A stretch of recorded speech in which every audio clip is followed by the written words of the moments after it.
तेबे आज अर्थात सेप्टेम्बर 20 तारिख शनिवार आजिकार पाणीपाग अपडेट आसी जाइछि।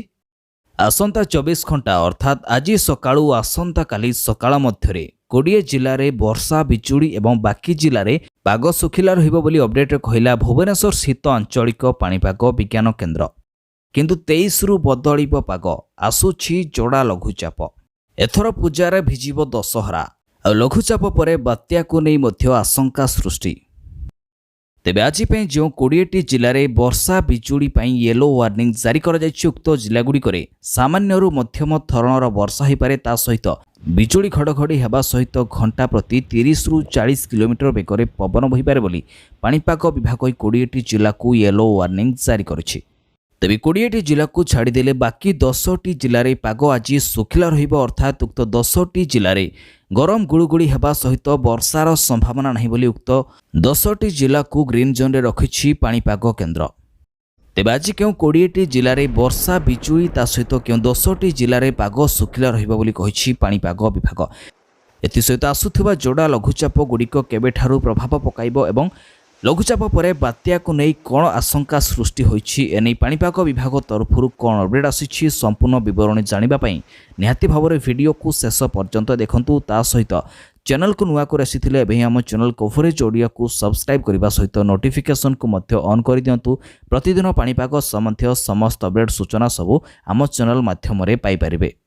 तेबे एथर दुर्गा पूजा को फिका करि पारे लघुचाप वर्षा। पाणीपाग विभागर सूचना अनुसार 23 तारिखरू बदलिबो पाग 29 जाए सारा राज्य में प्रबल वर्षा रही।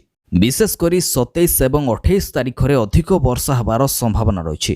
तेबे 23 तारिख में उत्तर बंगोपसागर में प्रथम लघुचाप सृष्टि होबार संभावना रही। यापर 26 तारिख बेलू उत्तर पूर्व बंगोपसागर में आउ एक लघुचाप दाना बांधिबो एवं 27 तारिख बेलू यह घनीभूत होई अवपातर रूप नहीं ओडिशा उपकूल दे स्थल भागरे प्रवेश करिबो बोली पूर्वानुमान करिछि पाणीपाग विभाग। तेबे अन्यपटे बात्या को नहीं मध्य लघुचाप परे किछि मात्रा रे आशंका सृष्टि होउछि। किंतु बात्या को नहीं स्पष्ट खबर द्वितीय लघुचाप सृष्टि हेबा परे आसीपारे बोली पाणीपाग विभाग तरफरु पूर्वानुमान करा जाउछि।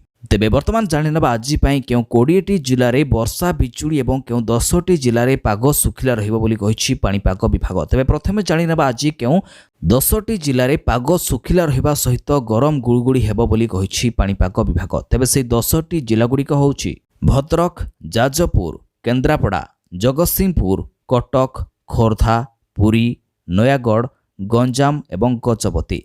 एबे जो 20टी जिल्ला रे सामान्य वर्षा सहित बिजुड़ी घड़घड़ी हेबो बोली येलो वार्निंग जारी करा जायछि। उक्त 20टी जिला गुड़िक होउछि मालकानगिरी, कोरापुट, नवरंगपुर, रायगड़ा, कलाहांडी, नुआपड़ा, बलांगीर, कंधमाल, बौद्ध, सोनपुर, बरगढ़, झारसुगुड़ा, संबलपुर, अनुगुल, देवगढ़, सुंदरगढ़, ढेंकानाल, केन्दुझर, मयूरभंज एवं बालेश्वर।